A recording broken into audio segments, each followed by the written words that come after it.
Ladies and gentlemen, Golfweek Amateur Tour proudly presents Golfweek Amateur Tour, the podcast, talking about all things Golfweek Amateur Tour, including interviews with tour directors, players, and course professionals. Now here are your hosts, Tim Newman and El Paso Las Cruces Tour Director, Chris Rocha.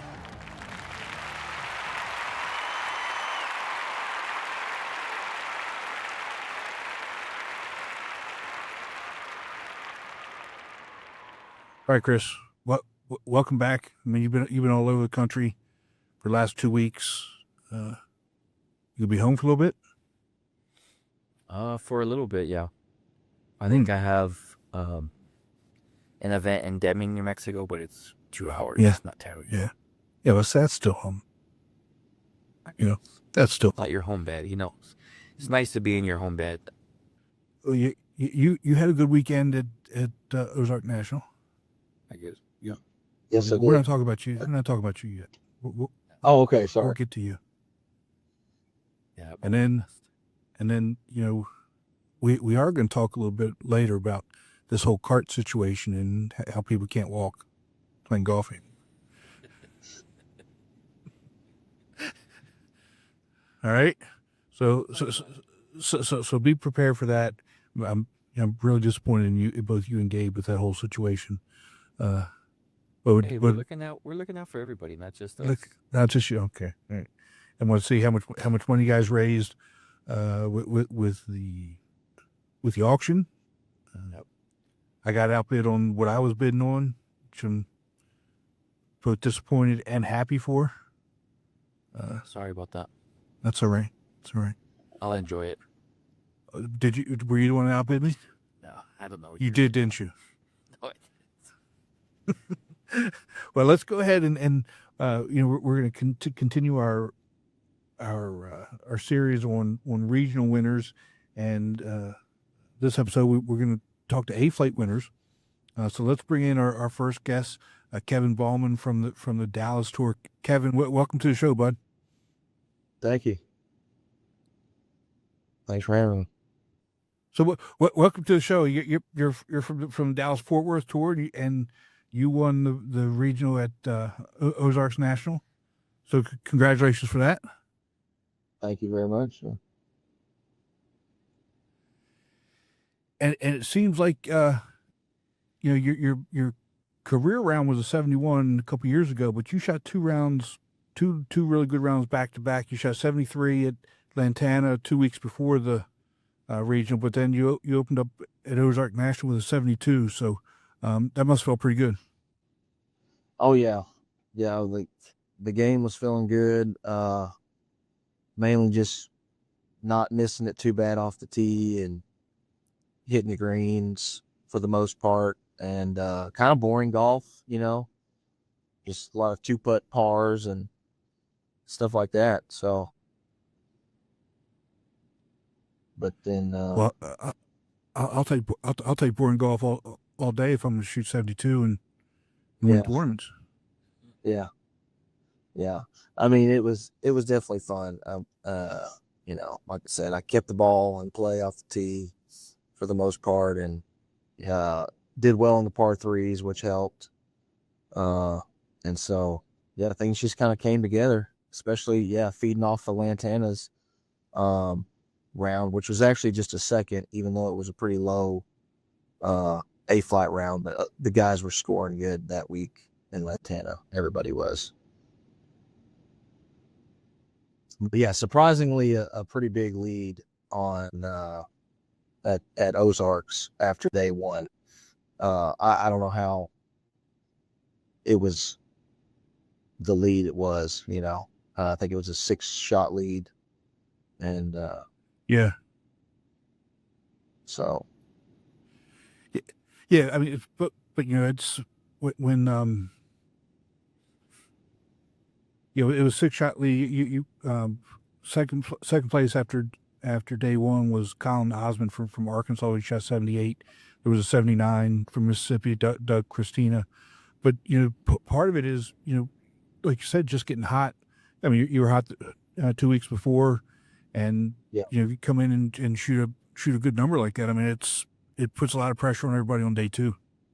I guess so. Yeah, maybe that's what. And I felt the pressure too myself. That was my first win ever in golf, really, in this single stroke play event ever. But yeah, they the golf courses are tough out there. If you miss the fairways, it's really hard to find it in the native grass and the trees. And so I think that had a lot to do with it. Anybody who probably goes out there and doesn't lose a ball can keep a pretty good number. Right. I mean, generally, that was the key, is not losing a ball in that rough. Yeah. Well, Chris won the B flight out there, and he shot. He went 80-79. Okay. So really being consistent, and so it looks like the low round on day 2 had a couple 77s, but even still, you went 81, so you won going away by 5 strokes. So like I said, you shoot a good round the first day, you put a lot of pressure on people, and I would say even still with the low round of being 77, 81 is still respectable. Yeah, for me, 81 is not. Yeah, for me, 81 is pretty good. Especially if you look at the scores. I don't know all my scores by heart from the rest of this year, but yeah, 81 is like an average number for me, probably in a competition. Mm-hmm. And but that was a lot of protective golf. I guess they say Ozarks Nationals course was the hard course, maybe, but I was playing pretty protective and probably not as committed to each swing and free as I was day 1, for just having fun day 1. Really, I just like being there. If that's the last place I play a tournament, that'd be fine. That was a fun place to play. Yeah. But definitely was pretty tough day 1. No, I was. Yeah, I would say, I heard the same thing about Ozark being the harder one, but it seemed like the way they positioned the course for the second day seemed harder.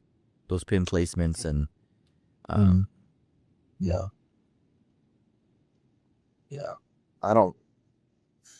I definitely didn't keep the ball in play as well day 2 at Buffalo Ridge.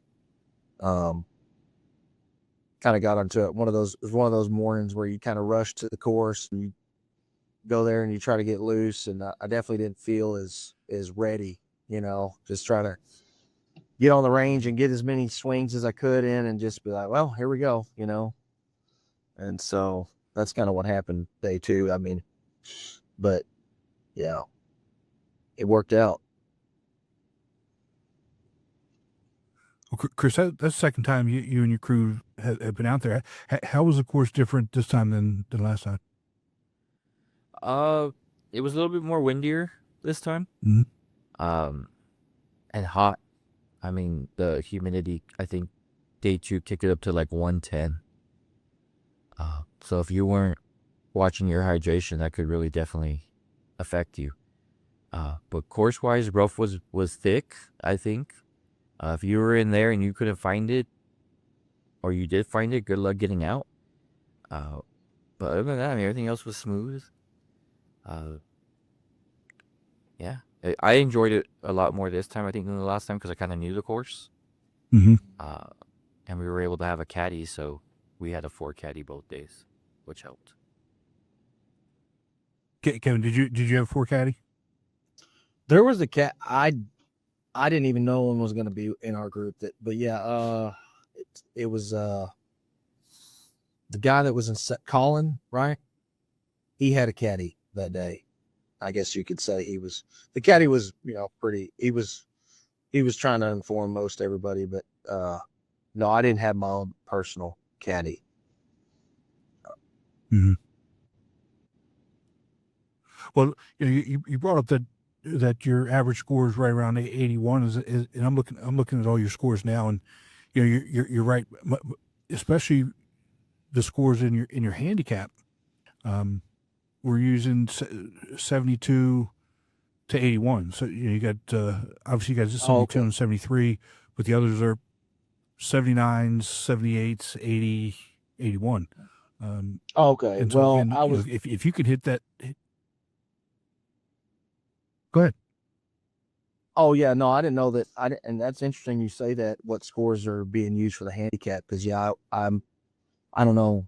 I wouldn't know what scores they were using, but or maybe there's a way I could know. But either way, yeah, I think just 81. Based off of my uh overall for the past 3 years, I think I remember seeing one time that I had like 81 average, but that's with some big numbers in there too, So, but this year it might be lower, I guess.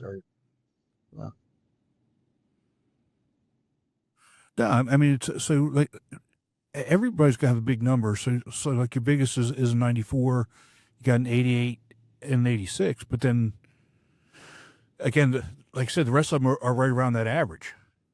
So you take your two highest, right, and your two lowest. Your 94 and your 88 as your high, your 72 and 73 as your low. Like I said, the rest of them are in that 80, 81 range, and that's the key though. I mean, if you can hit that average score, especially from a handicap perspective, that's what's going to bring your handicap down. You keep hitting that number, then it's going to come down. Then that average number is going to start coming down.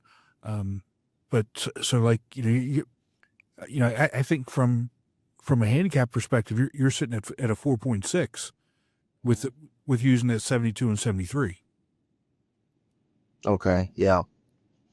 Yeah. That sounds about right. Yeah. I think I started the season out at around a 6.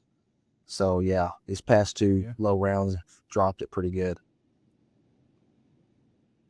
Yeah, so like that 72 is a 0.6 round differential, and the 73 is a 1.8,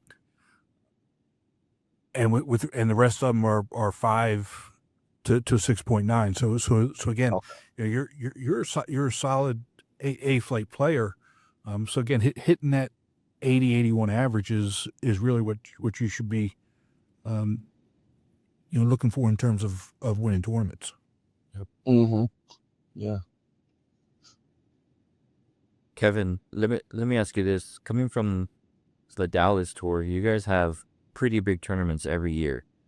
Do you think that's something that helps you prepare for these regionals and national championship, knowing, any weekend you can go out there and compete against 30, 40 guys? Yeah. The A flight's pretty can get pretty big for us. And I think Dwayne, I think we sell out our tournaments every weekend pretty much. And with that many guys all the time and that many good, there's always somebody that's there to shoot good that day, And so, I think it does help having a larger field probably on a regular event, pretty common or frequently, Yeah, it definitely does. Yeah, you right now you're sitting in second place in the point standing behind Rob Sue. You're about you're Rob, a little more than 400 points. Have you ever played head to head with him? Not for. I don't think I've ever played like for the win against him or anything like that. But yeah, we have been in the. I guess maybe you could say I have. I think we've been in the final pairing together, one time maybe, and we've definitely been paired up other times. We're good friends, and he's a solid player. And he just knows how to score, and week in, week out, you can count on Rob to be there at the top, So he's fun to play with. It's awesome. Yep. So you've been involved with the tour for about 3 years now. How did you get started? Friends at work told me about it, and I just signed up, joined, and everything went from there. Before I joined, I was always kind of interested in playing some single, stroke play events. Didn't really know what to do and gave this a shot, and I'm really glad I did. I mean, it's it's just good people and good organization, and nothing. I like that it's local to DFW, and I like that I really like that it's pretty.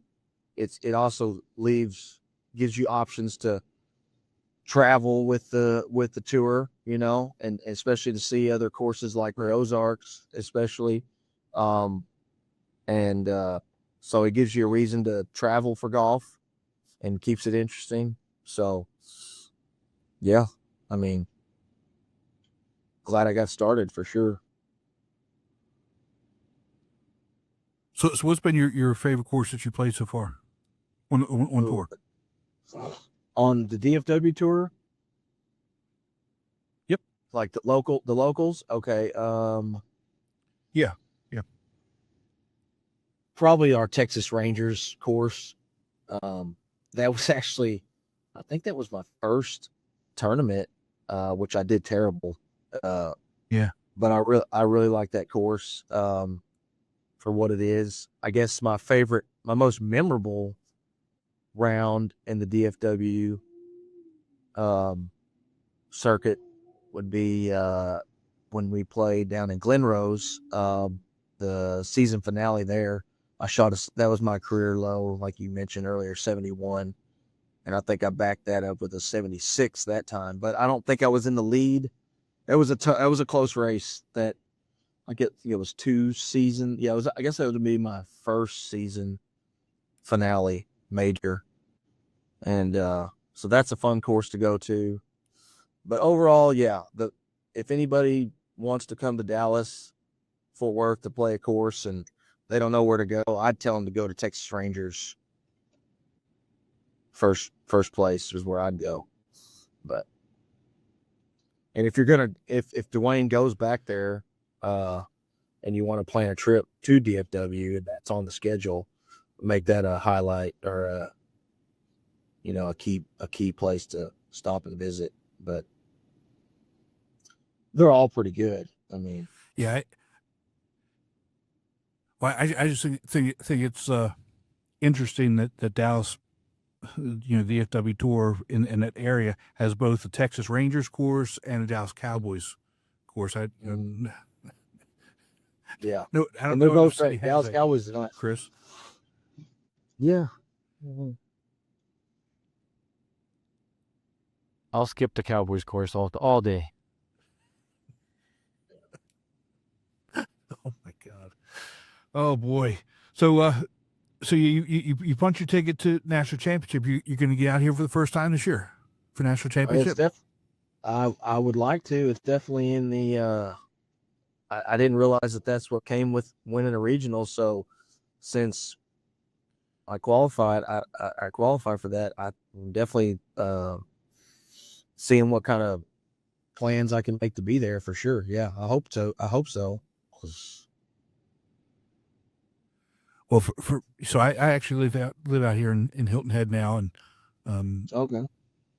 The two best weeks of the year are when the Heritage is here, right after the Masters and National Championship week, because the island is full of golfers, and it's good to see everybody from all over the country come in National Championship week. We just have such a good time.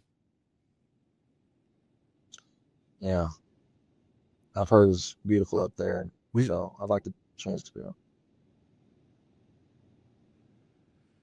Well, Kevin, thanks so much for spending some time with us today. I really do appreciate it. Congratulations on your win, and hopefully we'll see you out here in October. Yes, sir. Thank y'all. Let's take a break from the show to hear about Srixon's ZX Mark II irons. A great iron set needs more than good looks. It's got to be fast and gotta be pure. But good looks never hurt either.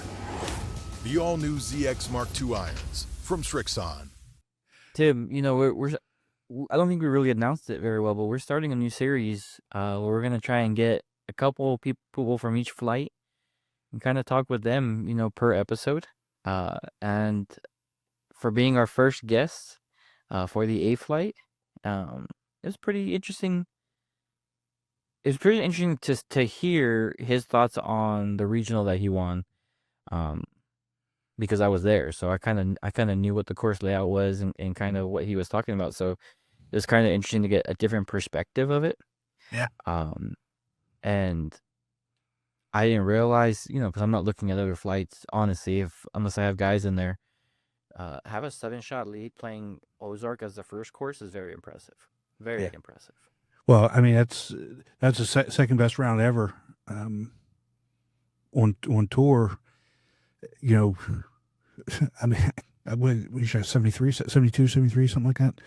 That's pretty solid effort.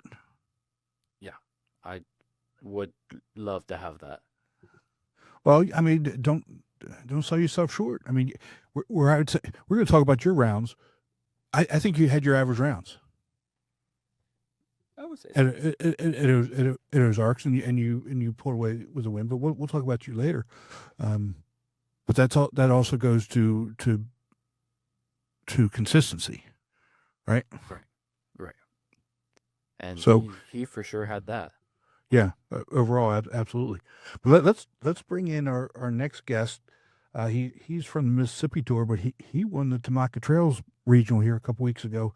It's Josh Gatlin from Mississippi. Like I said, let's see if we can figure out how to get him in here. They've changed all the buttons here. Josh, welcome to the show, bud. Thank you. So a few weeks ago, you played in the Tamaka Trails Regional in North Louisiana. Chris and I were up there a couple of years ago, and that to me was one of the funnest regionals I've ever been to. Yes, sir. Yeah, Miss Gina put on a really good tournament. Yeah. So did they do the? I know y'all had rain up there, didn't you? We did. We had a lot of rain the week leading up, and the day of the tournament. We played the last 3 holes in a pouring rain on Saturday. And you still shot 75. Yes, sir. For the first day. Wow. Sorry. I was late trying to place, so that helped. So my guess is with the rain, they didn't do the putting contest or the chipping thing? Actually, we did the putting contest. The rain cleared, and we were able to get the putting contest. Oh, wow. So, yeah, it was really fun. Really interesting. That's awesome. Chris, how did you do in that side competition? You did pretty well, didn't you? Yeah, I won my flight. Okay. Oh, I would say so. But I mean, it's just a fun competition. Yeah.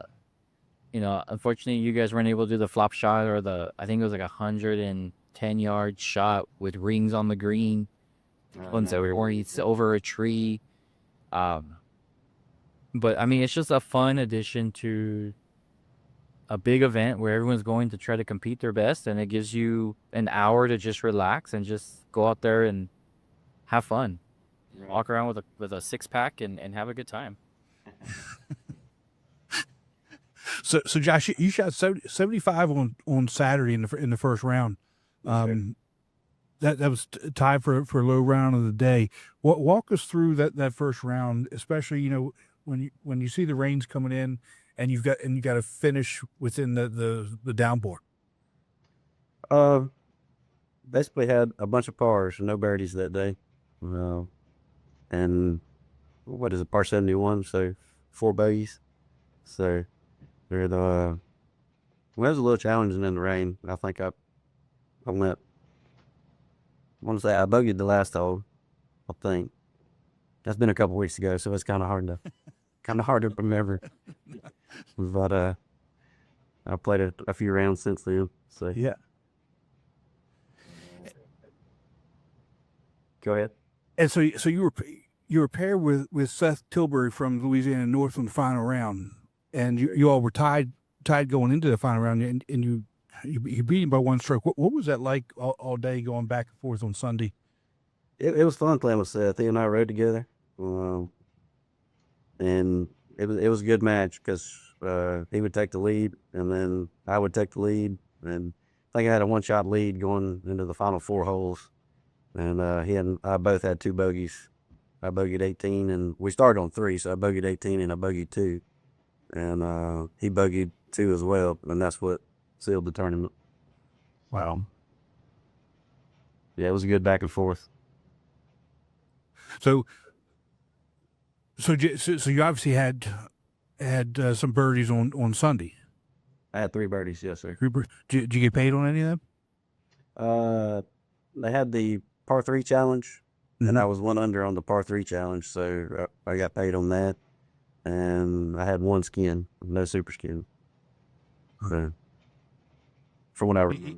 He was still one skin's better than none. Take what you get. Well, yeah. I've been that the last 2 events. They hurt. Yeah, it's always your money back. Always, yeah, exactly. When you don't get a skin. That's right. Well, you shot 73 2 weeks ago, right? Right, but since then, the reach. Oh, but since in my Chupac event, I haven't gotten any skins. Oh, so Josh, this is what he's complaining about. He won the regional in the Ozarks National regional, and he's complaining he didn't get any skins. Wow.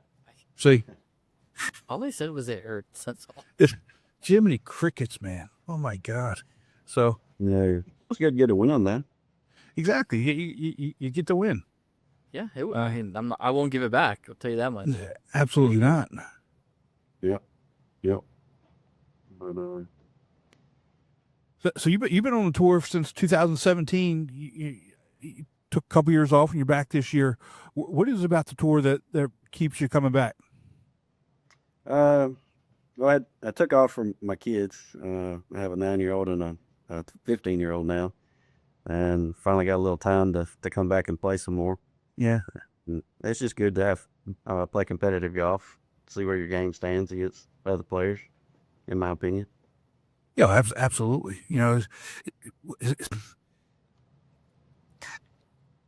especially Makes what. you better. Say again. Competition makes you better. Oh, absolutely, and that's what I was just going to say. You know, it's I mean, you can go out and hit the ball around with your buddies all you want, but you know, if you want to get good, you got to play competitive golf by the rules all the time, and you know that's something that really drives people. Yes, sir. So the key is getting your kids to play as well. That way you can play more too. That's right. My daughter's 15 and she's on the golf team at our local high school. So Oh, good for her. yeah. You got to bring her out to one of these events as well, because I mean you know how it is. I mean there are a few women, you know, across the country, but you know I think if we don't get more females playing and more younger kids playing,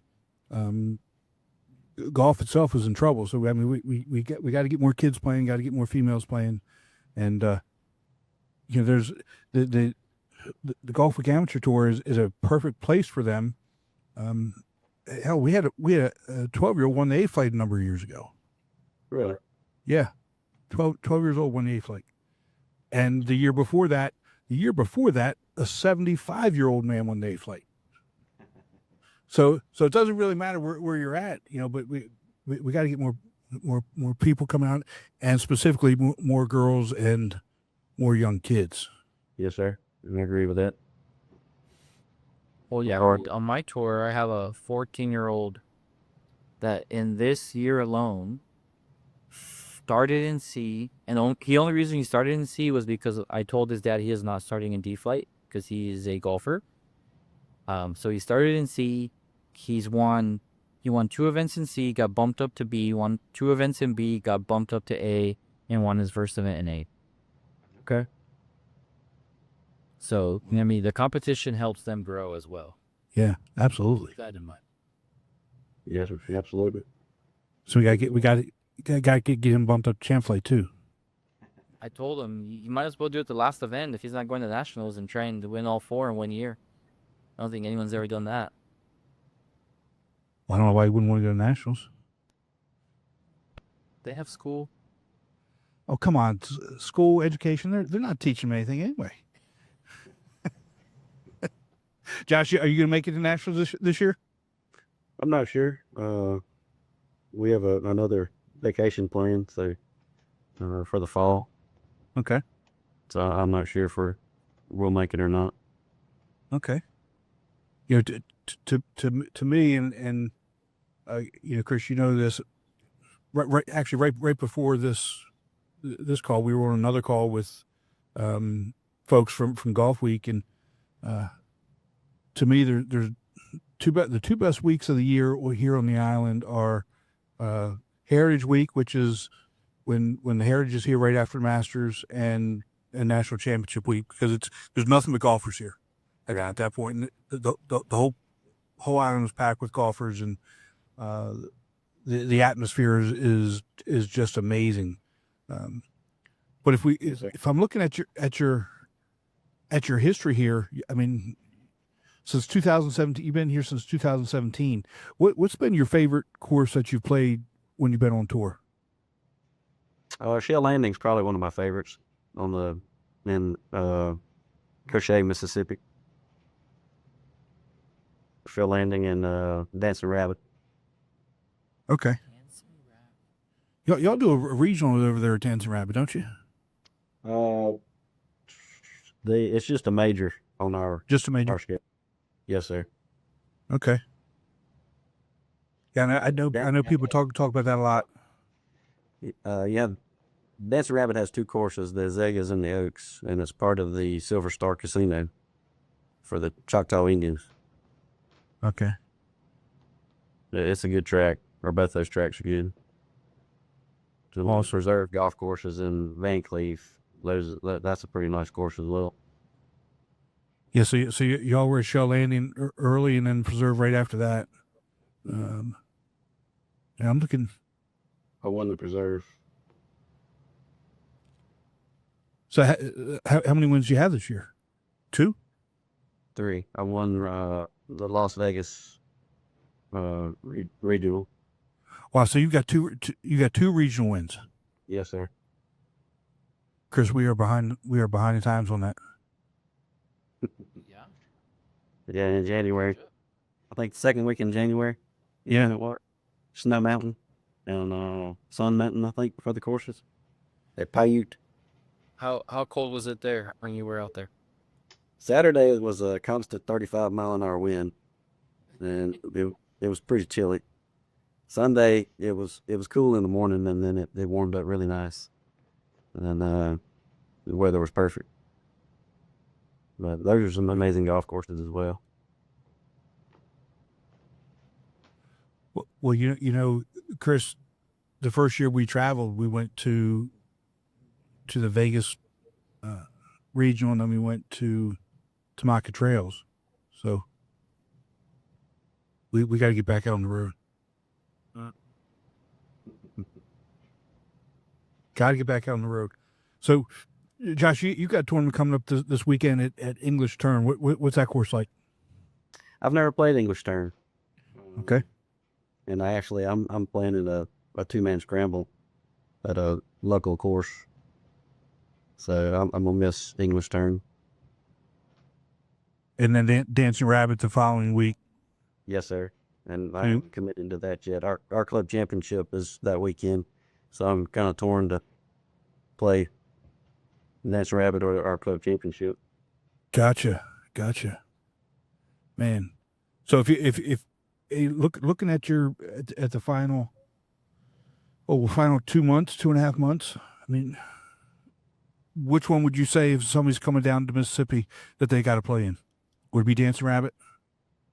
I would say Dancing Rabbit. Yes, sir. I hadn't even looked at the schedule to see what else is on the list, honestly.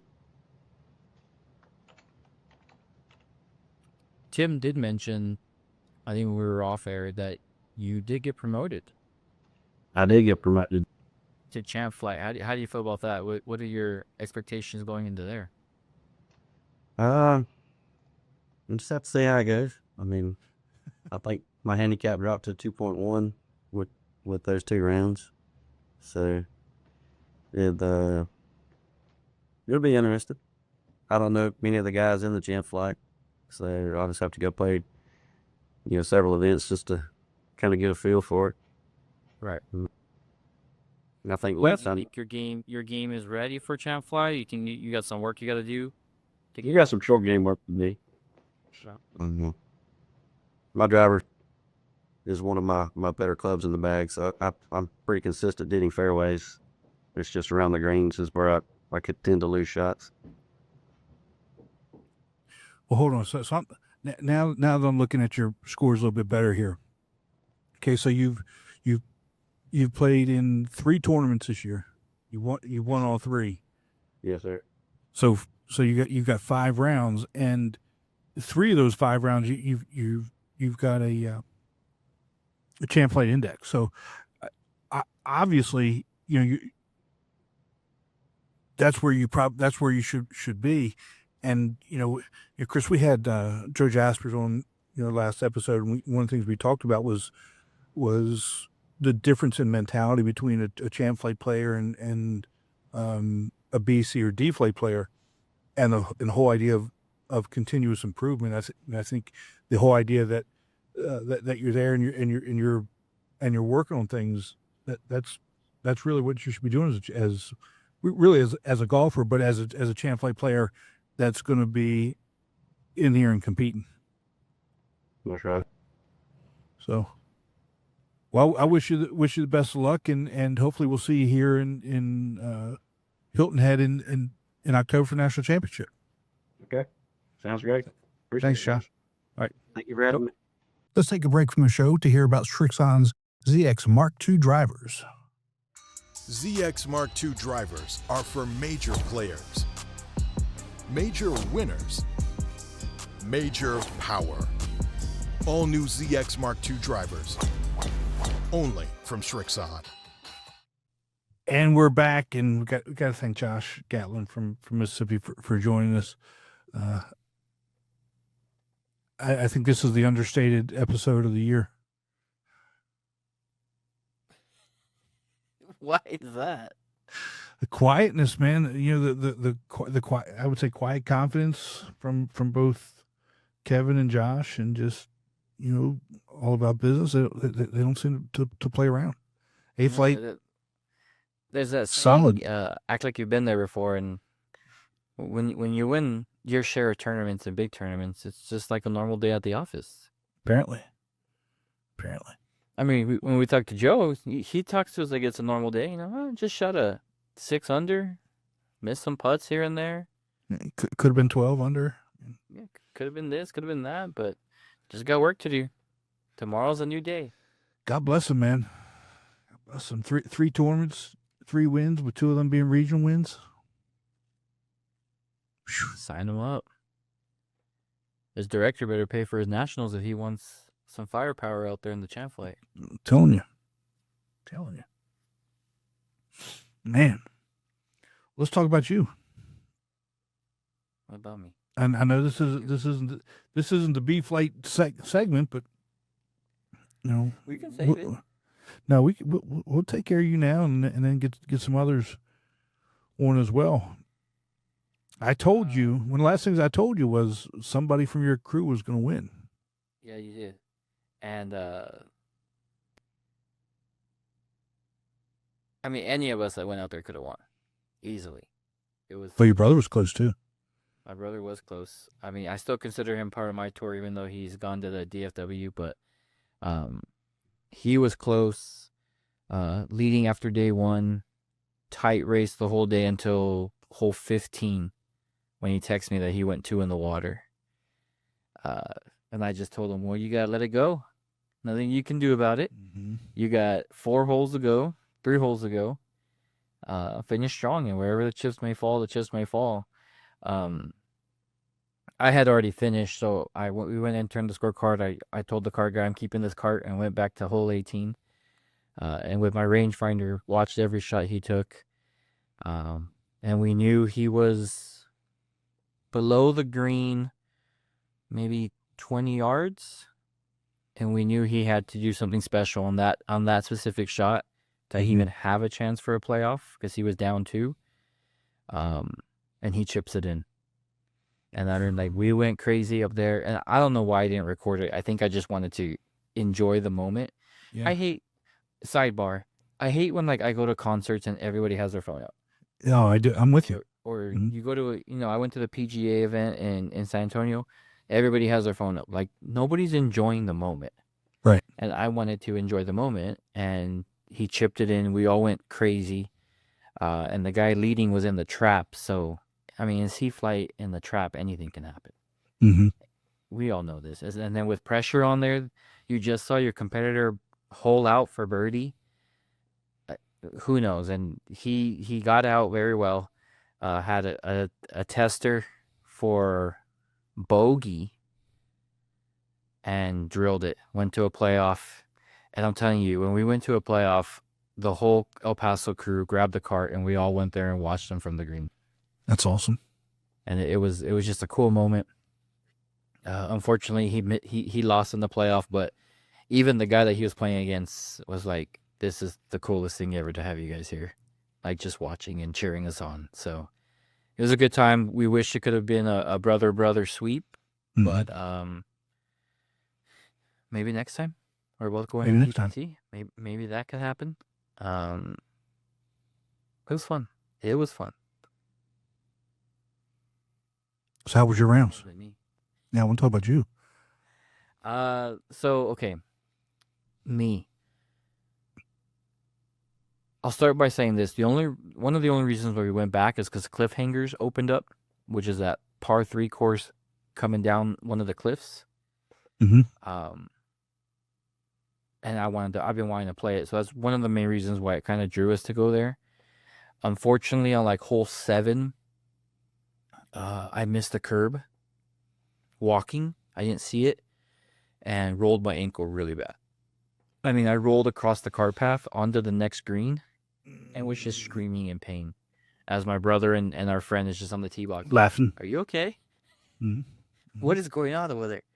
I mean, I thought I heard it bad. Stayed there for a while, got up, proceeded to hit my shot, which I don't know if I was a good thing or a bad thing. It was my right ankle, so not real much pressure on that. It's not the power leg or whatever. And proceeded to hit it to 5 feet. I was like, well, maybe I can limp around this weekend and figure it out. Iced it all night. Come day 1, got a ankle brace, hoping that would help. It didn't. I took it off after 3 holes, put it in the bag, and never looked at it again. And just kind of played smart golf. I didn't go for pins. Middle of the greens. We had a 4 caddy both days, so kind of asked him advice of where the green slope and where I should hit it. And came out that day with a 80, 79, 80. Yeah, I think you went 80, 79. Yeah. Or 79, 80. I was very happy with, Yeah. because in my opinion, that's the hardest course out there, the Ozark. Okay. And it was really windy, and it's on the top of the mountain, so you're getting all that wind. So I was happy with that. I actually told the 4 caddy I'd like to have him the next day to caddy. He was more than happy to help out. And then Buffalo Ridge was probably the hottest day we had. I mean, drenching. But I knew if I could just keep up with my group and win my group, I would have a good chance. Mm-hmm. Regardless of what the other groups are doing, if I can just stay with my group, I think we'll have a good chance. And if somebody comes and has a round of their life and they beat me, they beat me. Right. I think I can do about that. But I wasn't gonna force myself to have to make birdies. Mm-hmm. If I can just par out and just get out of there with a low score, pars, boring golf type of thing. Hole 14 or 15, I go in the water, come out with a 7 double. Knew at that point I might have lost it, because for that event I checked the scoreboard at hole 6, hole 12, and then after that double. And looking after that double, I was still in the lead by 1 stroke. Wow. Which shocked me. Mm-hmm. I didn't think I was going to have the lead at all. So then just kept playing smart golf, checking after each hole. Go up to 18. Oh, one thing that I learned, Tim, and I'm going to use this for now on if I have to look at the leaderboard. I didn't look at the leaderboard until after I hit my tee shot. Okay. I didn't want that pressure of having to hit a great tee shot in the back of my head. So I did my routine, hit my tee shot, it's in the fairway. Okay, now let me see where I stand on the leaderboard. And it didn't affect me at all. Hole 18, I saw I was up 4. So in the back of my mind, I'm like, okay, triple, I still win. But you know how live scoring can be. Yeah. And You one don't wrong know. score, Mhm. right. You don't know that it's actually final until you get up there, you turn in your scorecard, and they announce the winner. Right. Somebody could have it messed up. Somebody could have put their own score in. Who knows? Actually, my tee shot wasn't very well, but punched out. And then my caddy goes, all right, we're hitting our third. It's a par 5. Don't need to do anything crazy. Let's just get a 160-yard shot out there right in front of that bunker. We'll get on, one putt, get out with a bogey. You win. He goes, what's the most you can take on a hole? I go, triple. He goes, oh, well, then you already have it won. And I explained the whole live scoring, and I don't trust it, and this and that. So we came up with a game plan, and I derailed that game plan from the shot that I hit. Went straight into the fairway bunker. I'm like, all right, let's go hit a fairway bunker shot. Bladed that across the green. Look at my caddy. I go, is there room down there? He goes, there's room, but you're not going to like it. Went back down there. It wasn't terrible. Chipped it up, 2-putt, took a 7. And my group of guys that were already finished were up there cheering me on. So it was nice to have them cheer me on and congratulate me. Yeah, first regional ever. That's awesome. Can't believe it. Well, let's go back to live scoring for a second. Let's just say live scoring was right. Even if you tripled and that person birdied, so it still wasn't in the bag. Well, right? At that point, my group was the last group for B flight.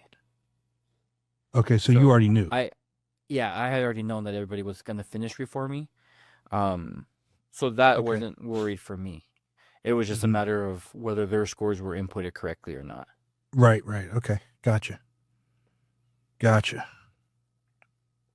I was glad to take one away from Kansas because Kansas was playing good while they were out there, and I didn't want them to take it. I know some Kansas guys as well that probably didn't want me to win, but took the victory and ran with it.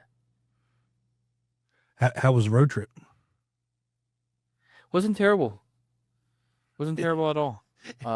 Wasn't terrible. We almost got caught up in a flash flood, but really missed that one. Yeah. Good for you. Congratulations. Yeah, I won't talk bad about Oklahoma on our podcast. All right, that's good. Well, let's talk about Tupac for a second, though, because the reality is Arizona kicked El Paso's butt. They did. You and me give everybody a hard time when they can't do 3 in a row. And we've put it out there. If you win 3 tournaments in a row without missing one, you can be a guest on the show. It is harder than it looks. I mean, and going in there with a win, a regional win, the pressure's on, and everybody's asking you what you did and how you did it and this and that. And I had a terrible, terrible first day, 89.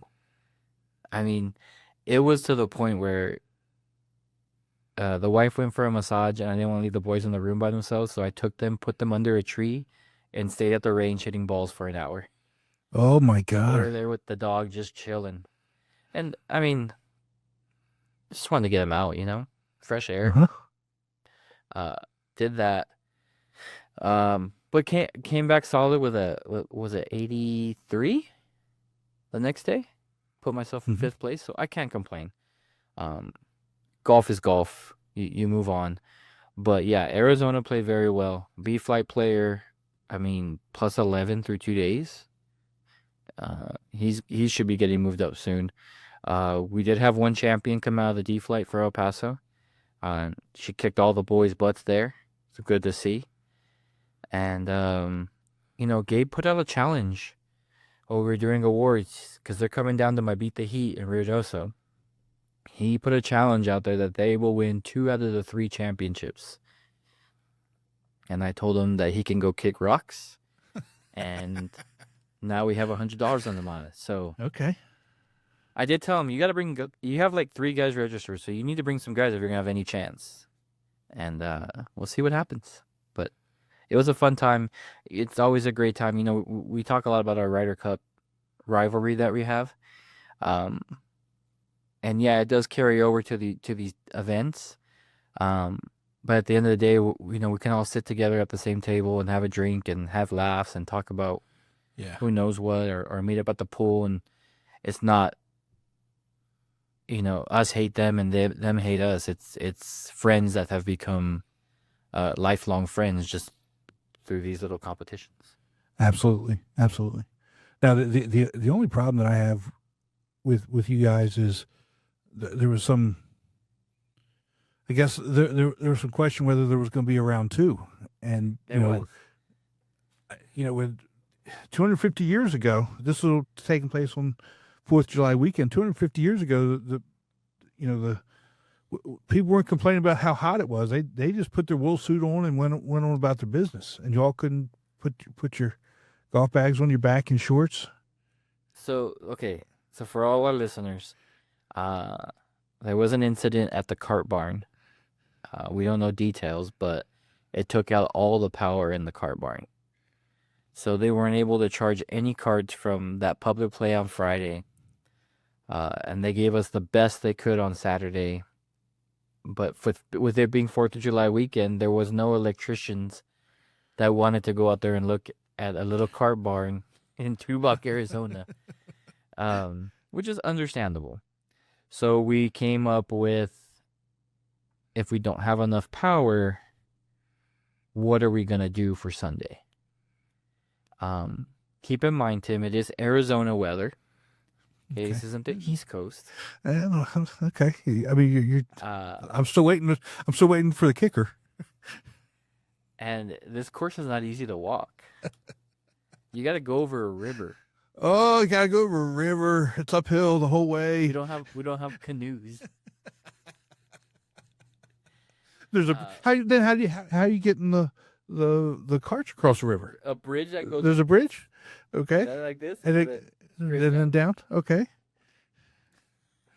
Anyways, the course was able to get a big generator to charge all the carts overnight. I guess they had one of their staff stay there and switch them around. I don't know. Oh my God. But we were able to get enough power to finish day 2. But yeah, it was a concern. Just because of the heat. If people would be able to carry their bags. I mean, because they don't have push carts for everybody. We're soft. So it would be carrying your bag. And we don't want guys passing out there in Tubac, Arizona in the middle of nowhere. Come on. We're soft, man. We are soft. Would you have walked? I'd have gone inside where the air conditioner is. Exactly. I'm not proud. Sal, how happy out there? It was a great weekend. I took the family to go see a drones and fireworks show that lasted almost 45 minutes. How awesome was that? I mean, is that the first time you've seen one of those? Me, no. Okay. Because when we were at Big Cedar the last time, they had one. Mm-hmm. Yeah. But my kids, yes. It was pretty awesome. They loved it. And it was, again, 45 minutes long is probably the longest show I've ever seen for, 4th of July or sporting event or whatnot. So it was pretty cool. It was a little community, food trucks, little activities to do, you name it. So we're able to do that. Yeah. You should have. Awesome. No, there wasn't any electricity. Didn't see inside with air conditioners. Let's see. You could have made it. I mean, I could have. You didn't have your grandbaby, wasn't born until today. Today, yes. I mean, let me pull up the stats here. I'm so excited about this. Stats. The stats. Everybody's got stats these days. 6 pounds, 2.9 ounces, 18 inches long. I don't know why they don't say 8 inches tall. Maybe because they can't stand up yet. Yeah, they're long. But it's pretty awesome. That's a long baby too. Well, her father, so my son-in-law, he's a big guy. I mean, I don't know how tall he is, but he's pretty tall. And their 2-year-old looks like he's 4. Jeez. That's how big he is. So yeah. Football player. I'm hoping hockey. Well, they're up north. Yeah, I could see hockey. Yeah. But anyway, we'll see what happens. Now, we haven't really talked about this a whole lot, but our men's team is a huge disappointment. Soccer team. Huge disappointment. That up. I was already feeling better about it. Huge disappointment. You know, the game was embarrassing. I'm not going to lie. Mm-hmm. It looked like a junior varsity against the college varsity. Mm-hmm. I think if they would have played the way they did in the knockout round, even against, Turkey when all the No, stars don't came say. out to play. Hold on, say it right. Say it right. Turkey E. Turkey A. It's a new country. It's a new country. Turkey A. Turkey A. Turkey A. I did say that Oh my God. against the Gobble Gobbles. Yeah. It would have been a better showing. But to equalize equalize and then just give it up in less than a minute Mm-hmm. is unacceptable. I don't care what the team is. You can't just be lazy on that counter. Well, the last 2 goals, goals 3 and 4, unacceptable. Just, I mean, unacceptable. And my whole point against the way soccer is set up here in our country, that's the best we're going to get until they make some serious structural changes, and for us to. It's unaffordable in the United States to play. Yes. Soccer. Mm-hmm. And we're not. Other If those are our best athletes, that's a problem. And those aren't our best athletes. There's not. But it's unaffordable for these kids to have their parents pay for club soccer. Yep. And there's other countries where if these clubs bring up these kids and they sign professionally, then the clubs get paid, and that's why the kids don't have to pay. Right. Or the kids' families. And until that, like I said, until that changes, we're not going to have the best players out there. Nope. But our guy from El Paso, I think he had a great showing. Yeah, you know what? I didn't realize that until until they said it. Yeah, We had 2 guys from El Paso on the team, that's awesome. but Pepe was the one who played most of Mm-hmm. of the games, and I think he did great. I think the captain was a little soft with his little ankle injury. You fight for your team the best you can until they have to stretch you out. And Well, don't even start talking about falling all over the ground like you've just been, did I not destroyed. get up? I continued to play, and I won a championship. So I don't want to hear it. It hurts. No, I'm not. No, I'm not talking about you. I'm talking about the soccer players. I mean, even Jen was saying when they would show these replays how sometimes they weren't even touched. Oh yeah. And they're rolling all over the ground like, oh my gosh. Their heads are falling off. That is thanks to your boy, Who? LeBron James. No, they've been doing that for forever, man. Forever. It's not my no. That's not what athletes do. Okay? That's not what athletes do. If in my mind, if you want to be taken serious and you want to be an athlete, you're not doing that. I guess. So anyway, Well, it was good seeing you. once this episode releases, you know what week it is, right? Week is. The Open Week. Oh wow. Open Championship. Oh man. Man, so you've been traveling, but the last 2 weeks for me have been busy for other reasons. It's hard to believe that it's Open Championship week, and Tour de France. We haven't even talked about Tour de France. I don't know if you're into that. You should be. I don't watch much Tour de France. Well, tell me that's one of the best sporting events all year. It really is. They are athletes. I'll tell you Yes. that much. Yeah. So when they're rolling around on the ground, it's because something bad happened. Well, yeah. They're probably going 60 miles an hour. 6 miles an hour. See? So, but yeah, maybe we'll talk about that next time too. For sure. But it's good seeing you, Likewise. my It friend. was fun, man. I wish you could have been there to celebrate. But honestly, it was all right, let's take our picture and then we got to hit the road because I had a flight the next morning to get back for USA. But To watch that, to hurry up and no, that was the game before. that's That right. was the first round. That's right. The second round was the day after Tubak. Yeah. Okay. But I'm putting it here now. Norway's going to win. And if Norway wins, I'll do the row on our next recorded podcast. You heard it here first. Chris is going to do the row. Yeah. All right. I think Messi's going to win back to back. I don't know. After yesterday's performance, he should have been out. But we won't Well- go there. Well, I mean, they did do well to score 3 goals in 20 minutes. Pressure. That's what the best in the world can do. Seriously. They should have been down 3. No. But we're neither here nor there. You're right. I should have had 18 birdies too. So. All right, man. You enjoy yourself. You don't have anything this week. You're off this week, right? Nope.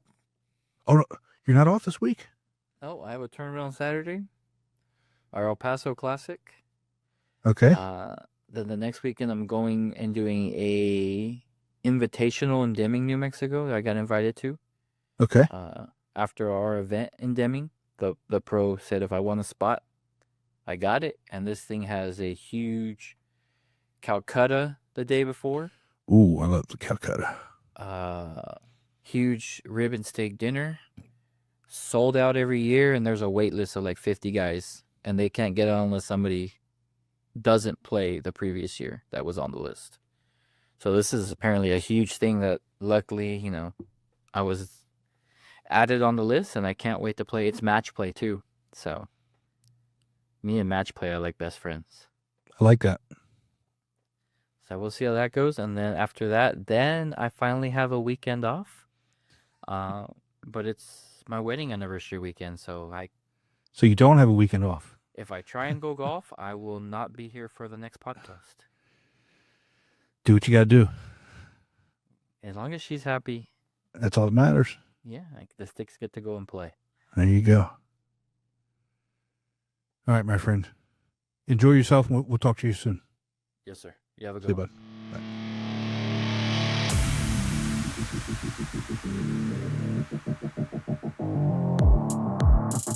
Bye.